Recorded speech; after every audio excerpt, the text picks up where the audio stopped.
For 37 years, Margaret Chen scrubbed the marble floors of Ashford Manor, invisible to the family she served.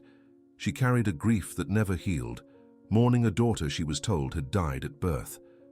But on the night of William Ashford's death, a hidden letter would shatter everything she believed about her past. The baby she thought she'd lost was alive, and she'd been serving her own daughter all these years without knowing it. Victoria Ashford had everything: wealth, power, a pharmaceutical empire at her fingertips. She'd spent her entire life treating the manor's housekeeper with cold indifference, never suspecting the woman was her biological mother. When the devastating truth emerges, both women must confront a conspiracy that stole decades from them. Can a mother and daughter bridge 37 years of lost time? Can forgiveness bloom where unspeakable crimes were committed? This is a story about secrets buried in privilege, about the unbreakable bond between mother and child, and about two women who must decide whether love can heal the deepest wounds. Subscribe to the channel, like this video, and comment where you're watching from. You won't want to miss a single moment of this journey. The evening rain hammered against the windows of the Ashford Manor's servants' quarters as Margaret Chen scrubbed the marble floors of the grand entrance hall. At 62, her knees protested each movement, but she continued with the methodical precision that had kept her employed at one of Boston's most prestigious estates for 37 years. The Ashford family was hosting their annual charity gala tomorrow, and every surface had to gleam. Margaret had seen 3 generations of Ashfords pass through these halls. She'd watched little Victoria Ashford grow from a spoiled child into an even more insufferable adult, who now ran the family's pharmaceutical empire with an iron fist. But Margaret kept her thoughts to herself, as good servants always did. "Margaret, I need you upstairs immediately." Victoria's sharp voice echoed down the corridor. Margaret pulled herself up, her wet hands trembling slightly as she removed her rubber gloves. She climbed the grand staircase slowly, her reflection in the ornate mirrors showing a woman worn down by decades of labor. Victoria stood outside her father's study, her designer suit immaculate, her expression cold. "My father's study needs to be cleaned. He passed away this morning," Victoria said without emotion. "I want everything organized before the lawyers arrive tomorrow." Every paper, every file, every drawer, sorted and ready for review. Margaret's heart clenched. William Ashford had always been kind to her, one of the few employers who'd remembered her name, who'd asked about her daughter's health. "I'm so sorry for your loss, Miss Victoria. Mr. William was a good man." "Yes, well, life continues. I need this done tonight. No one else enters this room. Understood? Just you." Victoria handed her a key and walked away, her heels clicking against the hardwood floor. Margaret entered the study with reverence. The scent of leather and old books filled the air. William's reading glasses sat on his desk exactly where he'd left them, a bookmark still tucked into a novel he'd never finish. She began carefully, dusting the shelves, organizing the papers on his desk. As she cleaned out the bottom drawer of his mahogany desk, her fingers touched something unusual, a hidden compartment, slightly ajar. Inside lay a sealed envelope with her name written in William's distinctive handwriting, "For Margaret Chen. To be opened only by you." Her hands shook as she broke the seal. Inside was a letter and several documents. The letter began, "My dear Margaret, if you're reading this, I am gone. I've carried a burden for 37 years that has haunted every day of my life. You deserve to know the truth about that night." Margaret's vision blurred as she read. 37 years ago, she'd given birth to a baby girl at St. Catherine's Hospital. There had been complications, and she'd been told her daughter had died during delivery. She'd mourned that loss every day since, drowning herself in work to forget the pain. But William's letter revealed something horrifying. "Your daughter didn't die, Margaret. My wife Catherine had just suffered her 5th miscarriage. She was desperate, unstable. The hospital administrator was my college roommate. Money changed hands. Papers were forged. Your daughter was taken from you and given to Catherine. Victoria is your biological daughter." Margaret's legs gave out. She collapsed into William's leather chair, the letter falling from her trembling hands. Victoria, the woman who'd treated her like furniture for decades, who'd never shown her an ounce of genuine kindness, was her own flesh and blood. The documents included the original birth certificate, DNA test results William had secretly conducted 5 years ago, and copies of the forged adoption papers. There were also bank statements showing regular payments to Dr. Harrison, the hospital administrator who'd facilitated the theft. "I wanted to tell you so many times," William's letter continued, "but Catherine threatened to destroy you if I ever revealed the truth. After she died 10 years ago, I was a coward. I couldn't bear to disrupt Victoria's life, to admit my complicity in such a horrible crime. But you deserve to know. You deserve to reclaim what was stolen from you. I've established a trust fund in your name, $5 million as a pathetic attempt at restitution. The documents are with my attorney, James Morrison. I've instructed him to give you everything after my death. Please forgive me if you can. You deserved better than what we did to you. Your daughter deserved to know her real mother." Margaret sat in the darkening study, rain streaming down the windows, her world completely shattered. Every memory reshaped itself in this new light. Victoria's occasional glances that had seemed like disdain, had there been unconscious recognition? The way Victoria's hands moved when she was angry, exactly like Margaret's own gestures. Footsteps approached in the hallway. Margaret quickly tucked the letter and documents into her apron pocket, her heart racing. Victoria appeared in the doorway. "Are you finished? The study looks exactly the same," Victoria said impatiently. Margaret stood slowly, looking at her daughter's face, really looking for the first time with this knowledge. There, in the curve of her jaw, the shape of her eyes, were echoes of Margaret's own features, of her own mother's face in old photographs. "Miss Victoria," Margaret heard herself say, her voice strange and distant. "There's something you need to know." Victoria's expression shifted from impatience to confusion as she studied Margaret's face. The older woman stood before her, trembling, one hand pressed against her apron pocket where the documents lay hidden. The study's dim lighting cast long shadows across the room, and the rain outside had intensified, creating a rhythmic backdrop to the moment that would change both their lives forever. "What are you talking about?" Victoria's voice carried an edge of irritation, but something in Margaret's expression made her pause. In 37 years, she'd never seen her father's housekeeper look at her this way, with a mixture of anguish, longing, and something that resembled recognition. Margaret's throat constricted. The words she needed to speak felt impossibly heavy, weighted with decades of stolen time, lost embraces, and a mother's love that had been buried beneath years of servitude. She thought of all the birthdays she'd cleaned up after, all the celebrations she'd prepared for, never knowing she was watching her own daughter from the shadows. "Your father left me a letter," Margaret began, her voice barely above a whisper. She pulled the envelope from her pocket with shaking hands, the paper slightly crumpled from being clutched so tightly. "He told me something that both of us deserve to know." Victoria's perfectly sculpted eyebrows drew together. "My father left you a letter. Why would he do that?" She stepped further into the study, her designer heels silent on the Persian rug. Despite her irritation, curiosity flickered across her features. Margaret extended the letter toward her, but Victoria didn't take it immediately. Instead, she stared at the envelope as if it might contain something dangerous, something that could shatter the carefully constructed world she'd built around herself. "Please," Margaret said, and the rawness in her voice finally made Victoria reach for the letter. The younger woman's eyes scanned the pages, her face remaining impassive for the first few lines. Then, Margaret watched as the color drained from Victoria's cheeks. Her hands began to shake. Her lips parted slightly, but no sound emerged. She read the letter once, then again, her eyes moving rapidly across the words, as if hoping they might rearrange themselves into something less devastating.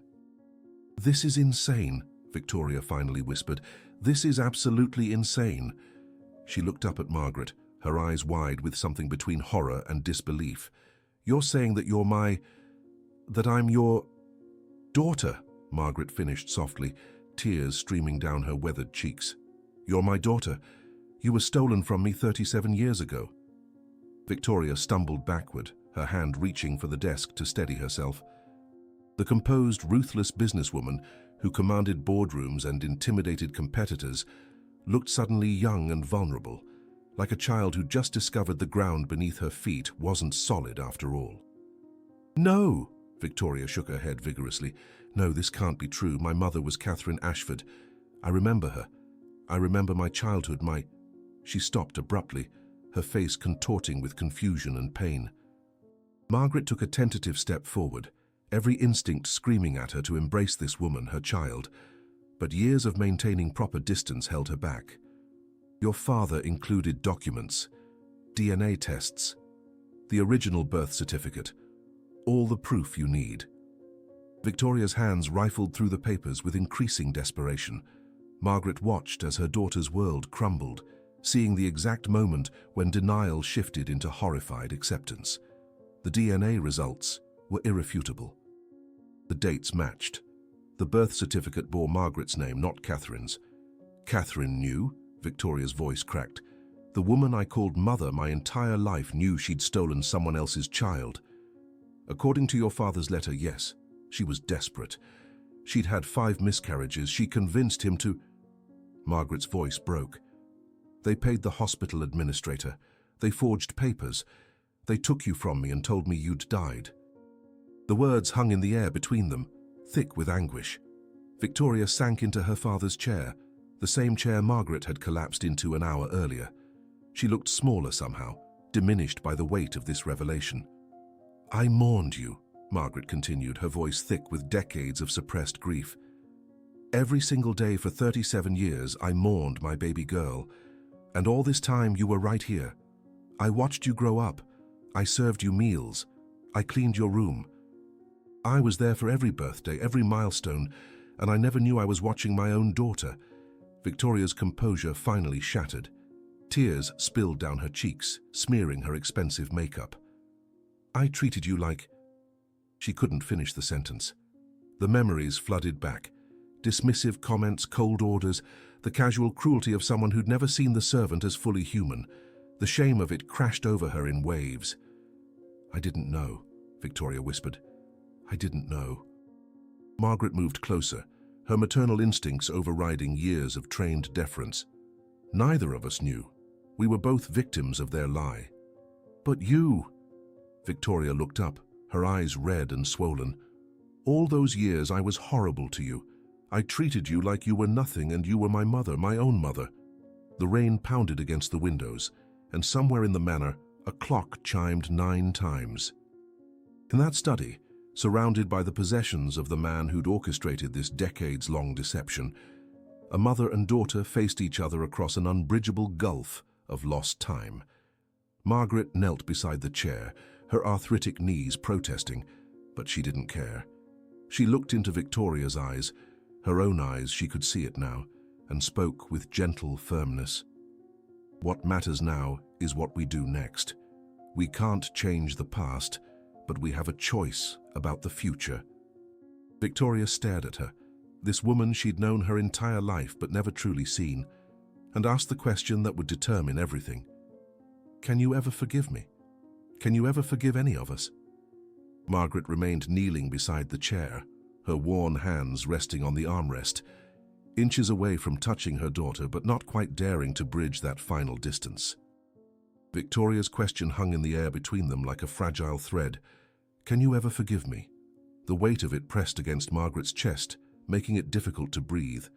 She looked into Victoria's tear-stained face and saw not the imperious businesswoman who'd ordered her around for decades, but the baby she'd held for only moments before the anesthesia pulled her under, before they told her the most devastating lie of her life. "Forgiveness," Margaret said slowly, tasting the word as if trying it for the first time, "isn't something that happens in a single moment. It's not a switch I can flip and suddenly everything that happened disappears." She paused, wiping her own tears with the back of her hand. "You were a child, Victoria. You didn't know. How could you have known? The people who needed my forgiveness are already gone. Catherine and now your father." Victoria flinched at the words "your father," and Margaret immediately understood why. Everything that had defined Victoria's identity had been stripped away in the span of an hour. William Ashford was still her father biologically, but he was also the architect of the crime that had stolen her from her real mother. Catherine was the woman who'd raised her, but also the woman who'd committed that theft. And Margaret. Margaret was simultaneously a stranger and the woman whose blood ran through her veins. "I don't know who I am anymore," Victoria whispered, her voice raw and broken. She looked down at her hands, hands that had signed million-dollar contracts, hands that had commanded respect and fear in boardrooms across the country. "Everything I thought I knew about myself, about where I came from, it's all built on a lie. How do I—" Her voice cracked.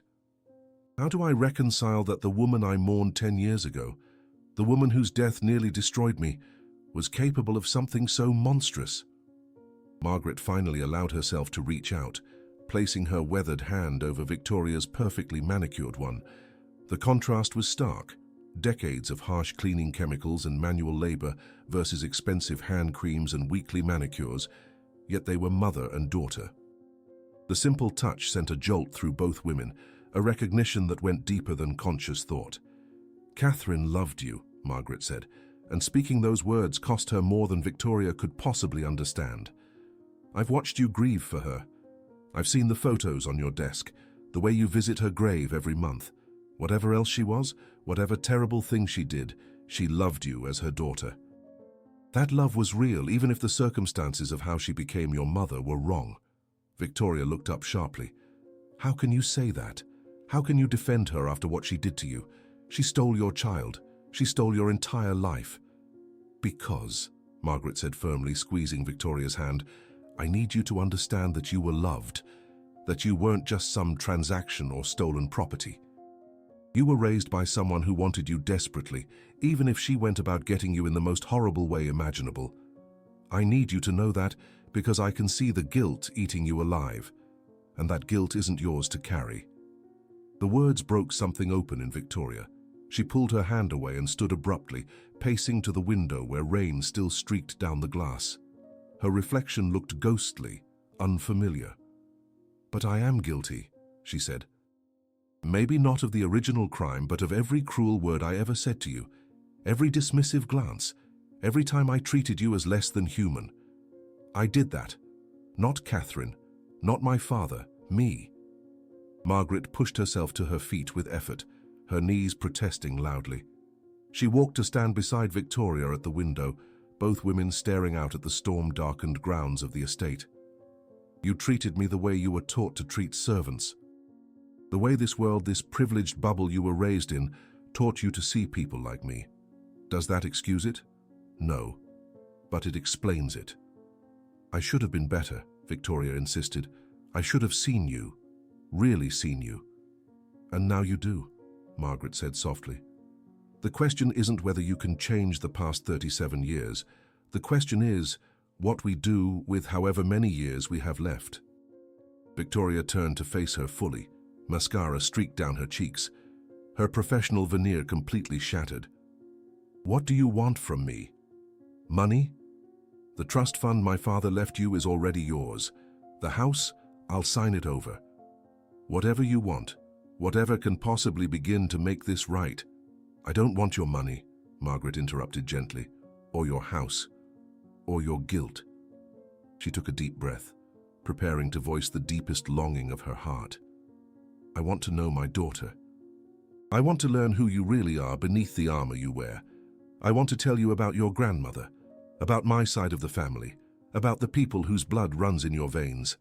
I want—" Her voice broke. "I want to be your mother, if you'll let me. Not instead of Catherine, but alongside her memory. Is that possible? Can there be room in your heart for both of us?" Victoria's face crumpled. She covered her mouth with her hand, trying to stifle the sob that escaped anyway. For a long moment she couldn't speak, couldn't move. Then, slowly, tentatively, she reached out and pulled Margaret into an embrace, their first real embrace in 37 years. Margaret wrapped her arms around her daughter, feeling how Victoria trembled, how she clutched at Margaret's simple uniform as if it were a lifeline.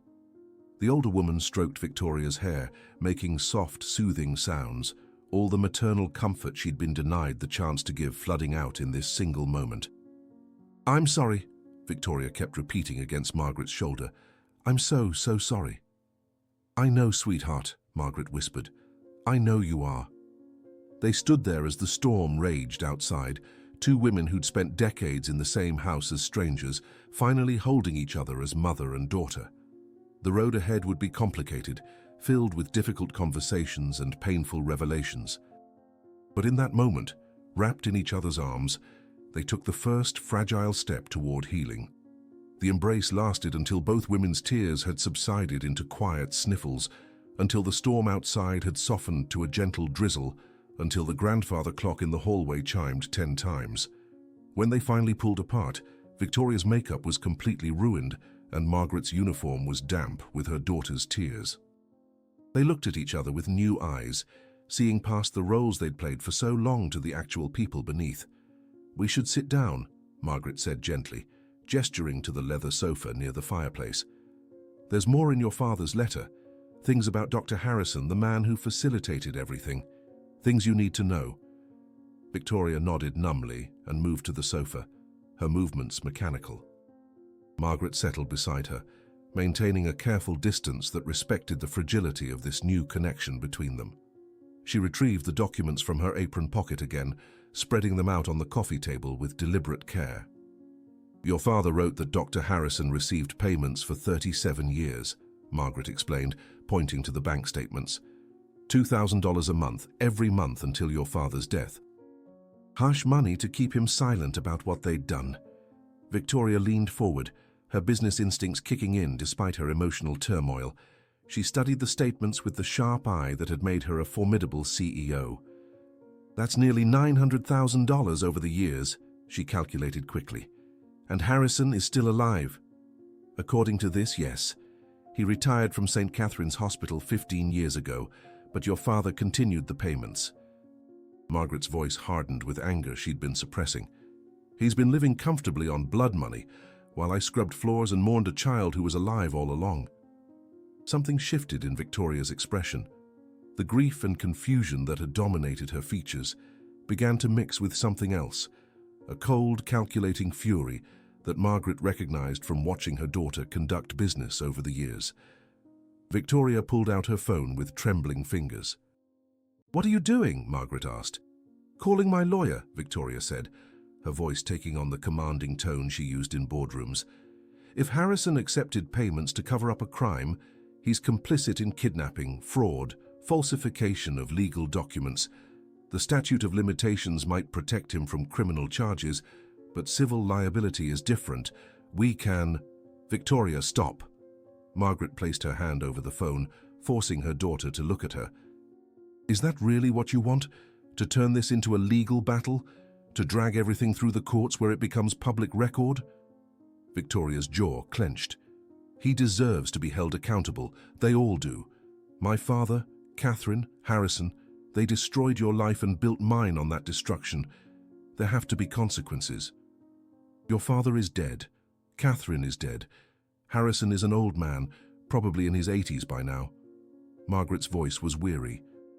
"What will punishing him accomplish except to create a scandal that will follow both of us forever? Every news outlet in Boston will run the story. Your pharmaceutical company will be dragged through the mud. My life will become a circus. Is that what you want?" Victoria set the phone down, her hands balling into fists. "So we just let him get away with it. We pretend none of this happened."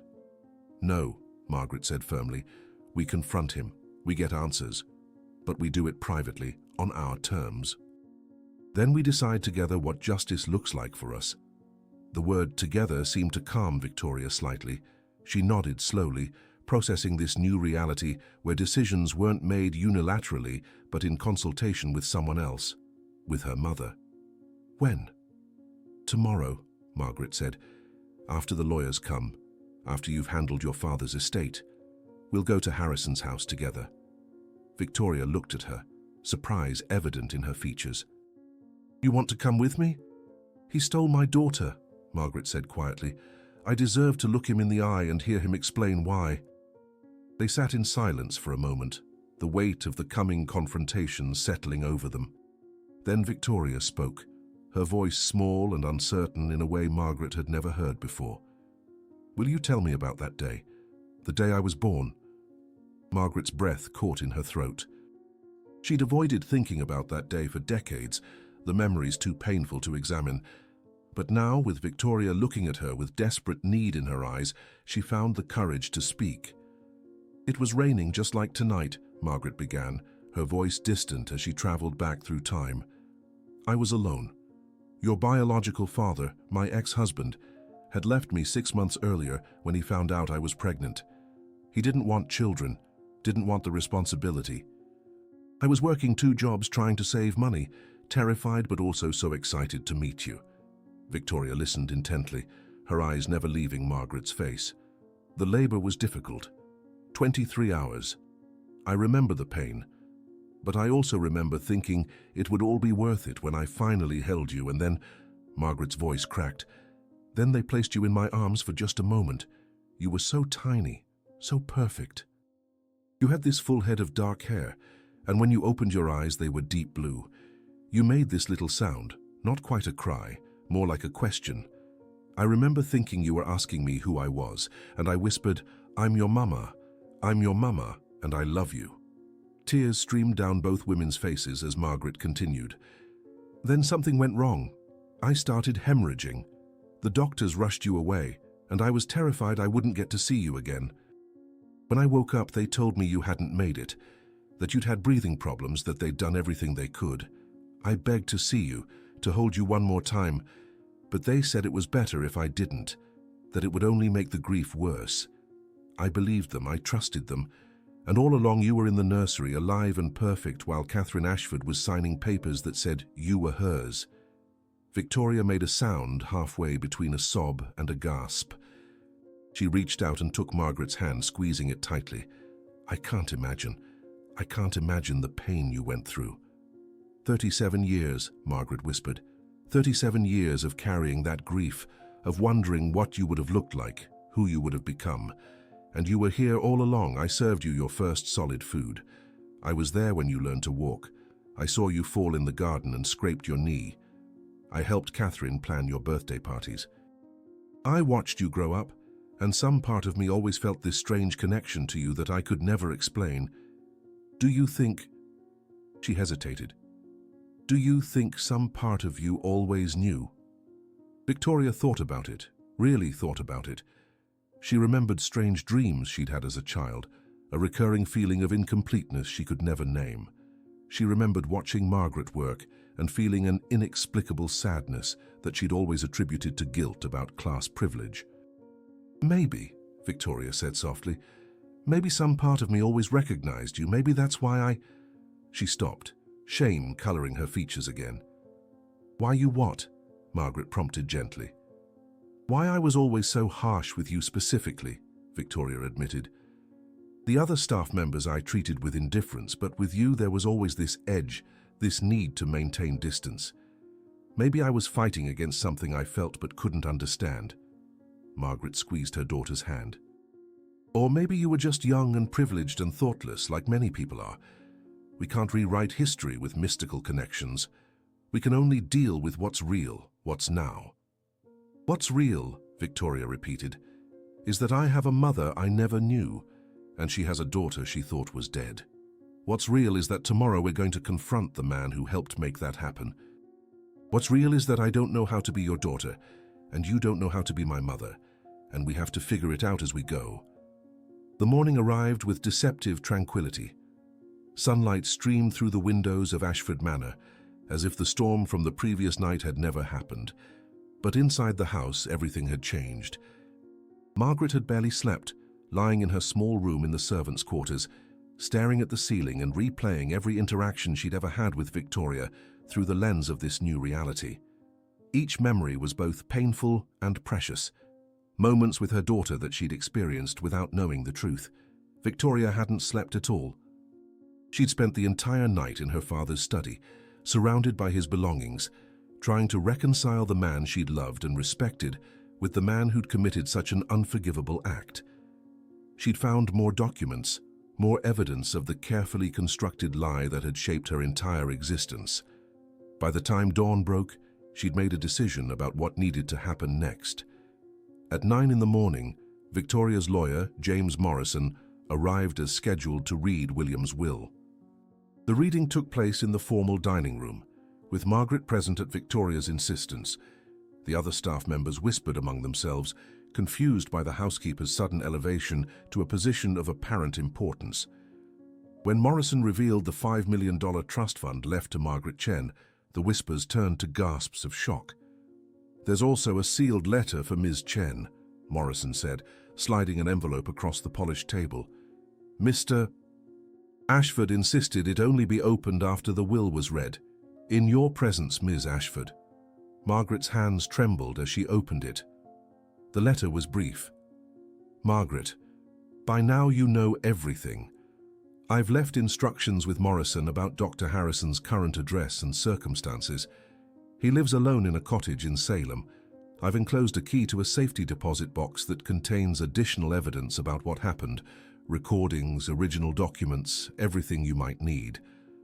Whatever you choose to do with this information, I support. I only ask that you remember Victoria is innocent in all of this. Protect her if you can. She's your daughter, but she was also mine, and despite everything, I loved her. William." Victoria read over her shoulder, her jaw tightening. "Recordings. He recorded conversations about this." Morrison cleared his throat uncomfortably. Mr. Ashford was very thorough in documenting everything over the past 5 years. He seemed to believe that the truth would eventually come out, and he wanted to ensure there was irrefutable evidence. He wanted to protect his conscience, Victoria said bitterly. Too little, too late.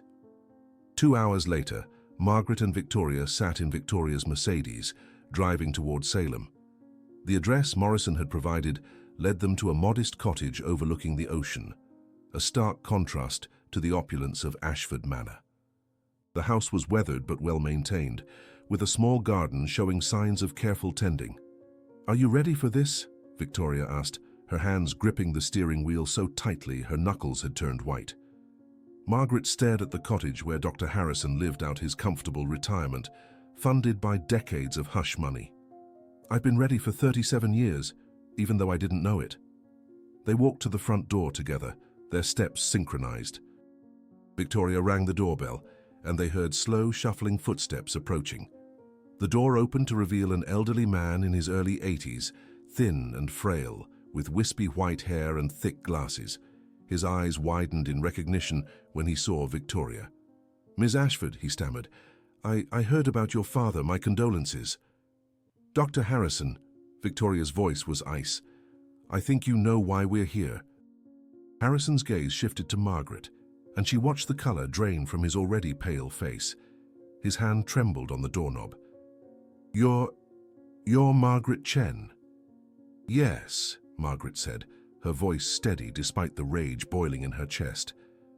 "I'm the woman whose baby you helped steal 37 years ago, and this is my daughter, the child you told me had died." Harrison stumbled backward, and for a moment, Victoria thought he might collapse. He grabbed the doorframe for support, his breathing becoming labored.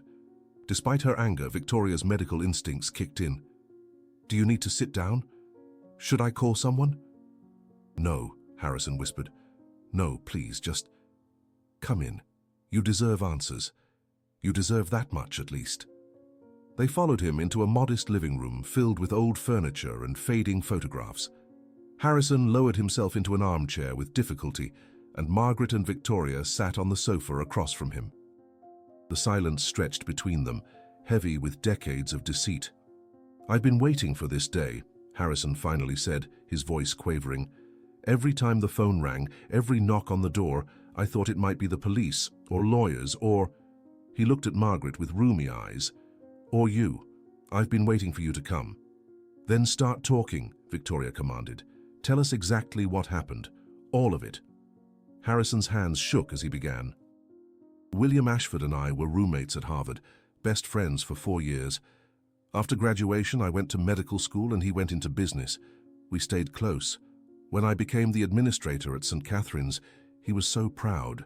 Then Catherine had her 5th miscarriage, and she had a complete breakdown. She was hospitalized, psychiatric hold. William was desperate, terrified he was going to lose her." Margaret's nails dug into her palms as she listened. "One night, William came to me drunk, crying. He said Catherine would never survive another failed pregnancy. He said she needed a baby or she would die. He asked me if there was any way. Harrison's voice broke. I should have said no. I should have hung up on him. But he was my friend and I was weak and greedy. So you found me, Margaret said, her voice deadly quiet. I found you, Harrison confirmed, tears streaming down his wrinkled face. A single mother, no family support, no husband. I thought, God help me, I thought you'd be better off without the burden. I thought the baby would be better off with the Ashfords' wealth and privilege. I convinced myself I was doing everyone a favor. Victoria stood abruptly, pacing to the window, her fists clenched. You convinced yourself that stealing a woman's child was a favor? I was wrong, Harrison sobbed. I knew I was wrong even then, but the money, William offered me so much money. I had gambling debts and I was in over my head, and I let that cloud my judgment. I let it turn me into a monster. What did you tell the other medical staff? Margaret asked, her voice eerily calm. How did you hide what you'd done? I falsified the records, Harrison admitted. I administered drugs that made you hemorrhage more severely, made the emergency seem more dire. I told the staff that the baby had been stillborn, that I'd already removed the body per the mother's wishes to avoid additional trauma. Everyone trusted me. No one questioned the administrator. And then I took your baby girl and gave her to Catherine in a private room we'd set up. William had already arranged the forged adoption papers. The room fell silent, except for Harrison's labored breathing and muffled sobs. Margaret sat perfectly still, processing the calculated cruelty of what had been done to her. Victoria turned from the window, her face a mask of controlled fury. You've lived with this for 37 years? Victoria asked. You've taken William's money every month and lived in this comfortable house by the ocean while my mother grieved for a child she thought was dead. I've lived in hell, Harrison said. Every day has been torture. The guilt. Your guilt means nothing, Margaret interrupted, standing. Your guilt is self-indulgent, meaningless. You don't get to feel better by confessing. You don't get absolution. Harrison looked up at her, his face wet with tears. What are you going to do? Are you going to the police? Margaret and Victoria exchanged glances, a wordless communication passing between them. Victoria gave the slightest nod, deferring to her mother's judgment. Margaret stood in Dr. Harrison's living room, looking down at the broken man who'd helped orchestrate the theft of her daughter. Every fiber of her being wanted to rage at him, to make him feel even a fraction of the pain she'd endured for 37 years. But as she watched him sob into his trembling hands, she realized something that surprised her. His suffering wouldn't ease hers. His punishment wouldn't give her back the lost years, the missed moments, the lifetime of motherhood that had been stolen from her. No, Margaret said finally, her voice steady. We're not going to the police. Harrison's head snapped up, confusion and hope warring on his weathered face. Victoria looked at her mother sharply, clearly not expecting this response. Mum. Victoria caught herself, the word slipping out naturally for the first time. Both women froze at the sound of it, the simple syllable carrying profound weight. Victoria's eyes filled with tears, but she pressed on. Mum, he deserves to be prosecuted. What he did was criminal. Margaret turned to her daughter, reaching out to cup Victoria's face with her work-worn hands. I know, sweetheart. But look at him. He's already dying. Can't you see it? The guilt has been eating him alive for decades. Prison won't change what happened, and it won't give us back what we lost. Harrison began to speak, but Margaret held up her hand, silencing him. I'm not doing this for you, Dr. Harrison. Don't mistake my mercy for forgiveness. I will never forgive you, but I'm choosing not to let your crime control the rest of my life. I'm choosing to focus on building something with my daughter instead of destroying what little you have left. She walked closer to where Harrison sat, her presence commanding despite her small stature and simple clothes. But you will do something for us. You will write down everything, every detail of what happened, every conversation with William, every step of the process. You will sign it, have it notarized, and you will give it to us. That document will be insurance protection, in case anyone ever questions Victoria's identity or tries to use this scandal against us. Harrison nodded frantically. Yes, of course, anything you need. I have documents already, papers I kept as... I don't know why. Maybe I always knew this day would come. And the money, Victoria added, her business mind clicking into gear despite her emotional turmoil. Every cent William paid you over the years. You're going to donate it all to organizations that support single mothers and adoption reform. You're going to do something good with the blood money you've been living on. Harrison's face crumpled. That money is all I have. My pension, my savings. You should have thought of that 37 years ago, Victoria said coldly. You made your choice. Now you live with the consequences. We want the full accounting of payments from my father's records and proof of donations matching those amounts within 90 days. If you fail to comply, we will go to the authorities. Do you understand? Harrison nodded miserably. I understand. I'll do it. All of it. Margaret pulled a small recording device from her purse, one that Victoria's lawyer had provided that morning. This entire conversation has been recorded.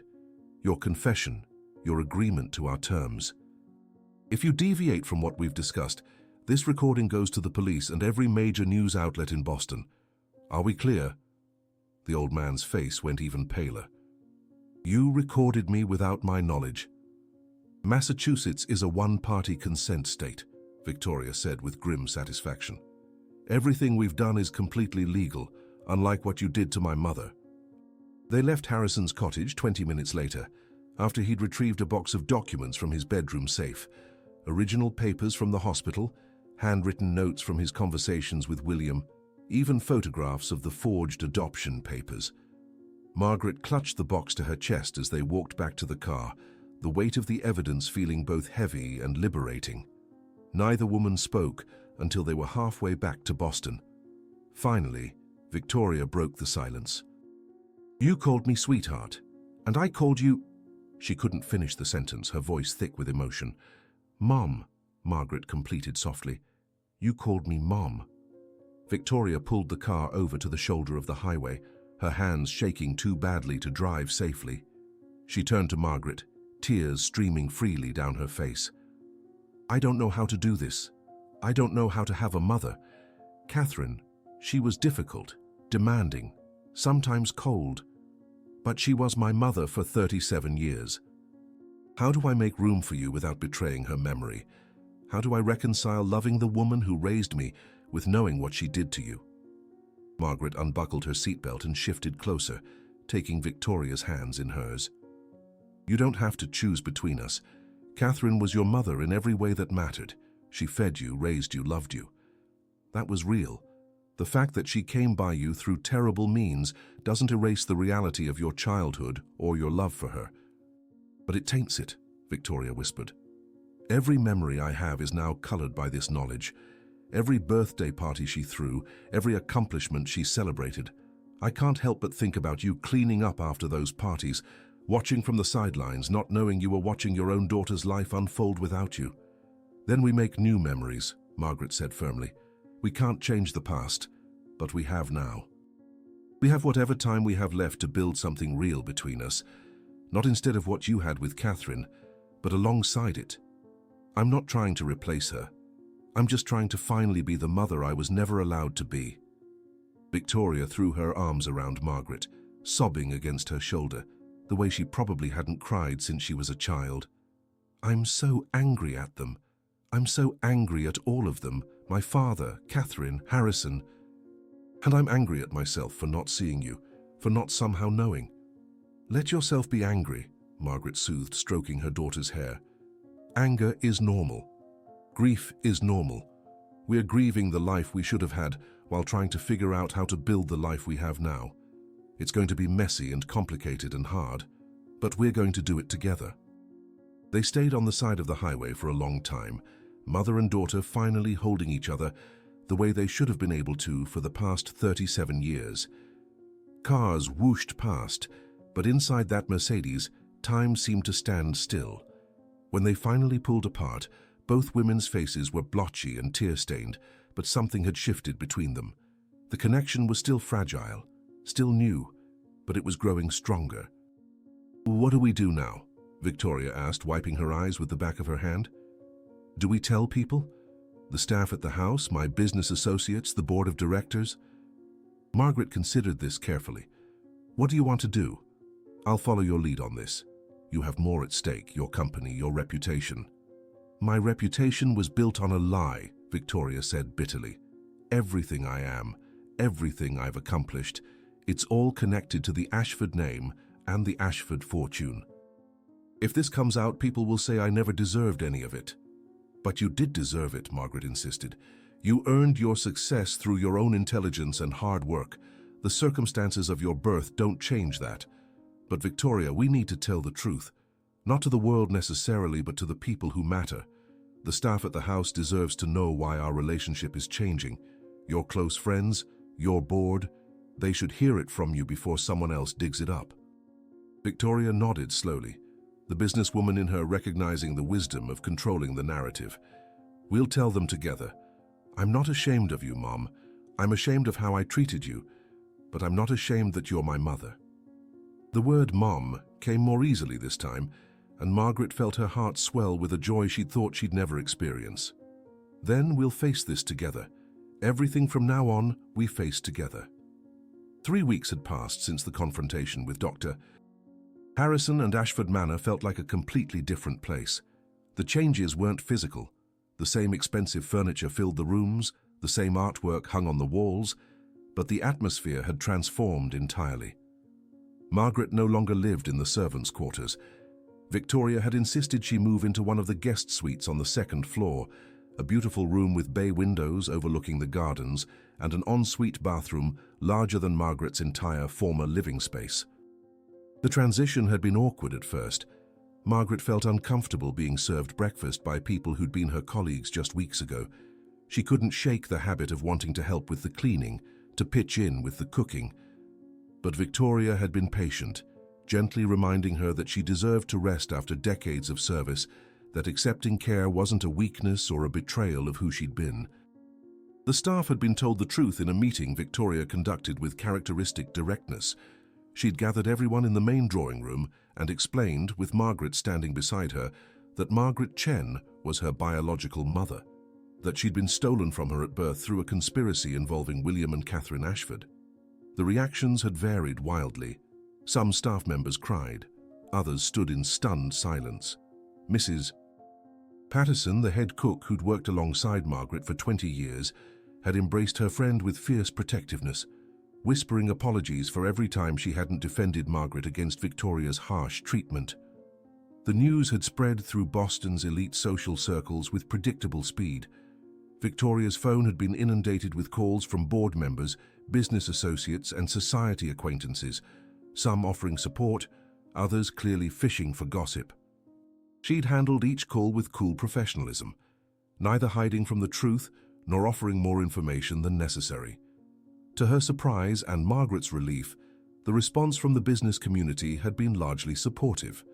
Several prominent businesswomen had reached out privately to share their own complicated family stories, creating an unexpected network of solidarity. Now on a crisp October afternoon, Margaret sat in the conservatory surrounded by photo albums Victoria had brought down from the attic. They'd spent the past 2 hours going through them together, with Victoria narrating her childhood while Margaret drank in every detail she'd missed. There were birthday parties Margaret had helped set up, but never knew she was celebrating her own daughter's milestones. School concerts where Margaret had served refreshments to guests afterward, not knowing she'd missed watching her daughter perform. Family vacations to places Margaret had only seen in the photographs she'd dusted on mantelpieces. "This one was my 8th birthday," Victoria said, pointing to a photo of a young girl in a princess dress, surrounded by what looked like dozens of other children. "Catherine invited my entire class plus half the neighborhood.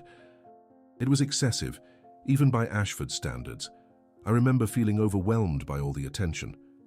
Margaret studied the photograph closely, her finger tracing the outline of her daughter's face. "You looked sad," she observed. "Even with the smile, your eyes look sad." Victoria looked at the photo again, surprised. "I was sad. I'd wanted a small party, just a few close friends, but Catherine insisted on this big production. She always did that, made my milestones about her, about showing off. I loved her, but she was exhausting. Tell me about a good memory with her, Margaret said gently. Tell me about a time when she made you feel truly loved. Victoria set the album down and thought for a long moment. When I was 13, I got really sick. Pneumonia. I was in the hospital for a week and Catherine never left my side. She slept in a chair next to my bed, held my hand through every coughing fit, read to me when I couldn't sleep. For that week, I wasn't a status symbol or a reflection of her success. I was just her daughter, and she loved me fiercely. Tears welled in Victoria's eyes.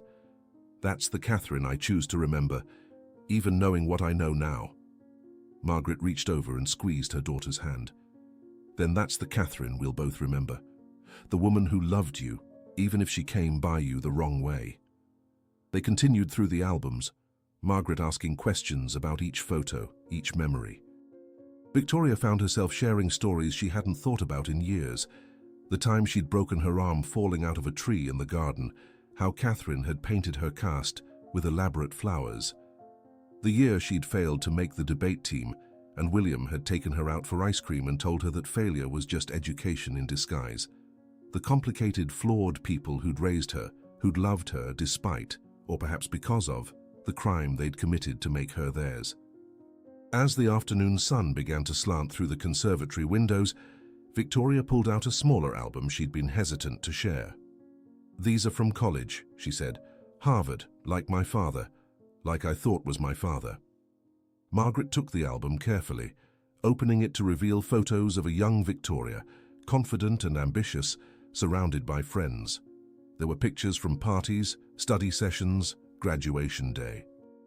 But what caught Margaret's attention was a series of photos from what looked like a volunteer program. "What's this?" she asked, pointing to images of Victoria in casual clothes, working at what appeared to be a homeless shelter. Victoria's cheeks colored slightly. "I volunteered at a women's shelter my sophomore year. It was required for one of my sociology classes, but I ended up continuing for 2 years. I worked with single mothers mostly, helping them navigate social services, teaching job skills." She paused, her voice becoming thick with emotion. "I never connected it at the time, but maybe some part of me was trying to understand something I couldn't articulate. Maybe I was trying to understand you even though I didn't know you existed." Margaret felt tears sliding down her cheeks.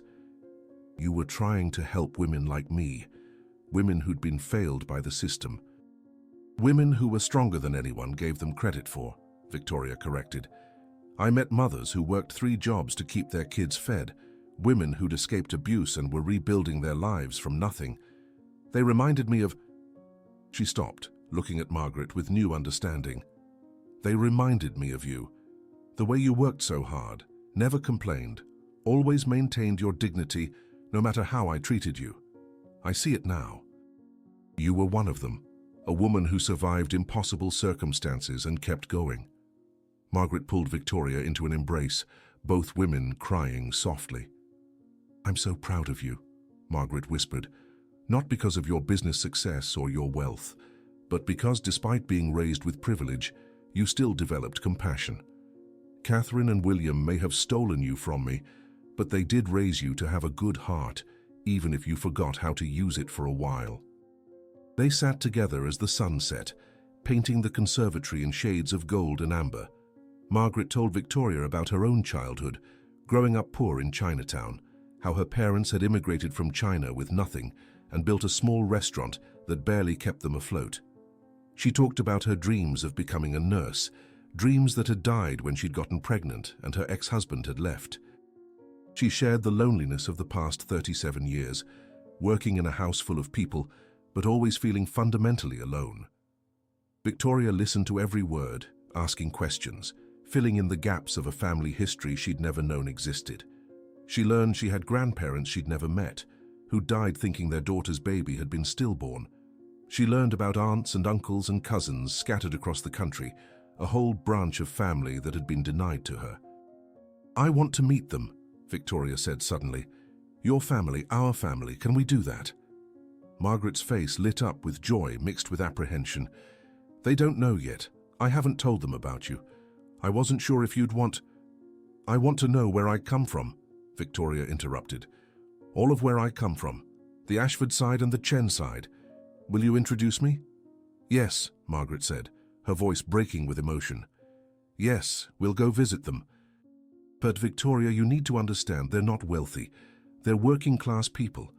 Some of them might resent the Ashford name and what it represents. This won't be easy. Nothing about this has been easy, Victoria pointed out with a small smile.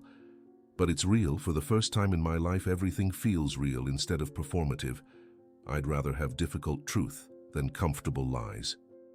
6 months had passed since the truth had emerged from William Ashford's letter, and Margaret stood in front of her bathroom mirror in the guest suite. No, her suite, she corrected herself, preparing for what would be one of the most important days of her life. Today they were hosting a dinner at Ashford Manor for the Chen family. Victoria had insisted on doing it properly, wanting to welcome Margaret's relatives into the home that had unknowingly kept them separated for nearly 4 decades. Margaret's hands trembled as she fastened the pearl necklace Victoria had given her last week. It was Catherine's, Victoria had said, placing the strand carefully in Margaret's hands. She would have wanted you to have it. I think, in some twisted way, she always knew you were special. Maybe that's why she was always watching you, always keeping you close. Some part of her recognized the connection. The reflection staring back at Margaret showed a woman transformed. She'd gained weight, healthy weight that filled out the hollows in her cheeks that decades of stress and overwork had carved.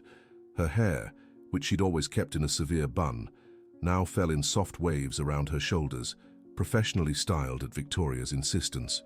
She wore an elegant navy dress that Victoria had helped her choose, simple but expensive, appropriate for the matriarch she'd never had the chance to be. A knock on the door interrupted her thoughts. "Mom, they're starting to arrive. Are you ready?" Margaret smiled at the ease with which Victoria now used that word. They'd had their difficult moments over the past months, arguments about boundaries, tears over lost time, awkward silences when the weight of everything became too much. But they'd worked through each challenge together, building something real and lasting from the ashes of tragedy. "I'm ready," Margaret said, opening the door to find her daughter dressed in a simple cream blouse and slacks, deliberately understated for this meeting. They'd discussed it at length, agreeing that Victoria shouldn't appear ostentatious or flaunt the wealth that had been built partially on the theft of Margaret's child. They walked down the grand staircase together, and Margaret's heart nearly stopped when she saw her family gathered in the entrance hall. Her younger brother, David, stood with his wife and teenage children, all looking overwhelmed by the opulence around them. Her older sister, Linda, held the hand of her elderly mother-in-law, steadying the woman who'd traveled 3 hours despite her arthritis because she had to see Margaret's miracle baby. But it was Margaret's cousin Grace who rushed forward first, tears streaming down her face. "May," she said, using Margaret's Chinese name, "we thought we'd never see this day. We mourned that baby with you. We held you through the grief, and now..." She looked at Victoria with wonder. Now she's standing here, alive and beautiful. Victoria stepped forward, and Margaret saw her daughter's composure waver. This was harder for Victoria than she'd admitted, meeting people who shared her blood but not her upbringing, facing the family that should have been hers if not for the crime committed against her mother. "Hello," Victoria said softly. "I know this must be strange for all of you. It's strange for me too. I'm trying to figure out where I belong in all of this." David approached, studying Victoria's face with the intense scrutiny of someone looking for family resemblance. "You have our grandmother's eyes," he said finally. "She died before you were born, but Margaret showed us photos. You have the same eyes." The ice broke with those words. Suddenly everyone was talking at once, introducing themselves, sharing stories, pointing out features Victoria had inherited from various Chen family members. Margaret watched through tears as her daughter was enveloped by the family she'd been denied, saw the hunger in Victoria's expression as she absorbed every detail, every connection to this heritage she'd never known existed. Mrs. Patterson had prepared a feast that blended traditional Chinese dishes with American classics, honoring both sides of Victoria's heritage. As they sat around the extended dining room table, the same table where Victoria had hosted countless formal dinners for Boston's elite. The atmosphere was completely different. There was laughter, teasing, the comfortable chaos of a real family gathering. Victoria's teenage cousin, James, couldn't stop staring at the chandelier overhead. "Is that real crystal?" he whispered to his mother, who hushed him gently. "It's okay," Victoria said with a smile. "I remember the first time I saw a chandelier like this too. I was maybe 5 years old, at someone's house for a party. I was so mesmerized, I walked into a wall trying to stare at it." The table erupted in laughter, and Margaret felt something in her chest loosen. This was what family was supposed to feel like, not the formal, controlled dinners the Ashfords had always hosted, but this warm, messy, genuine connection. As dinner progressed, Linda raised her glass. "I'd like to make a toast," she said, her voice thick with emotion.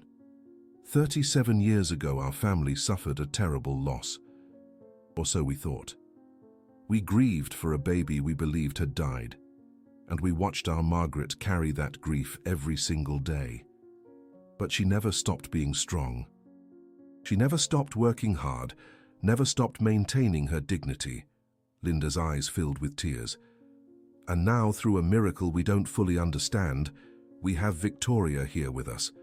We have a niece, a cousin, a daughter returned to us. She looked directly at Victoria.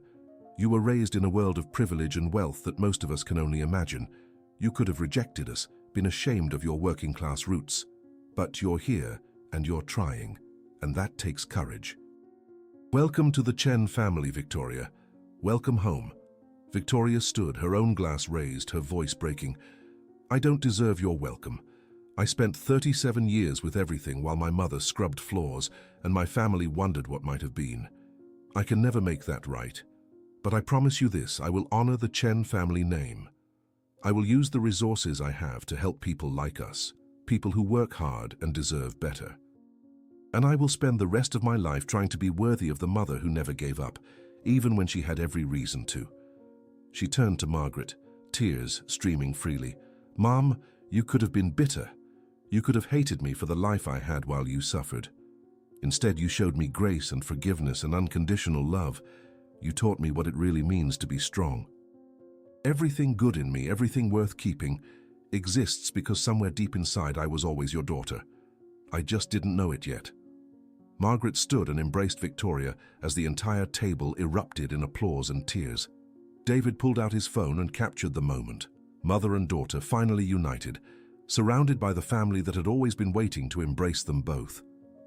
As the evening wound down and family members began to leave, Grace pulled Margaret aside. "Your daughter is remarkable," she said. "She has the Chen strength in her. You can see it in how she carries herself, how she faces difficult truths head-on. She may have been raised an Ashford, but she's a Chen through and through." Margaret watched Victoria saying goodbye to each family member with genuine warmth, exchanging phone numbers, making plans to stay connected. "She's both," Margaret said softly. "She's an Ashford and a Chen, and she's learning to honor both parts of herself. And that's all I can ask for." Later that night, after everyone had gone and the house was quiet, Margaret and Victoria sat together in the conservatory, looking out at the moonlit gardens. They didn't need to speak.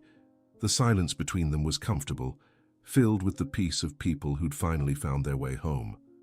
"Thank you," Victoria finally said, "for giving me a family. A real family." "Thank you," Margaret replied, "for giving me back my daughter." They sat together as the moon rose higher, mother and daughter, their hands intertwined, their future finally beginning after 37 years of stolen time. The past couldn't be changed, but the future. The future was theirs to write together, one day at a time, one memory at a time, one moment of love at a time. Margaret and Victoria's story reminds us that the most profound tragedies can become the foundation for the most beautiful redemptions. 37 years were stolen from them, decades of embraces never shared, birthdays never celebrated together, and a mother's love forced into silence. Yet when faced with the choice between bitterness and grace, Margaret chose forgiveness. When confronted with shame and guilt, Victoria chose transformation. Their journey teaches us that family is not just about blood or biology, but about the courage to face painful truths and build something real from the wreckage of lies. What would you do in Margaret's place? Could you forgive the people who stole your child and gave you decades of grief? And if you were Victoria, how would you reconcile the love you felt for the parents who raised you with the knowledge of their unforgivable crime? These are questions without easy answers, but they remind us that healing is always a choice we make, one difficult day at a time. Sometimes the greatest strength is not in seeking revenge, but in choosing to love despite the pain. If this story touched your heart, subscribe to the channel, leave a like, and share it with someone who needs to hear a message of hope and redemption today. Comment below and tell us what you would have done in their situation. Your story matters, and we'd love to hear from you.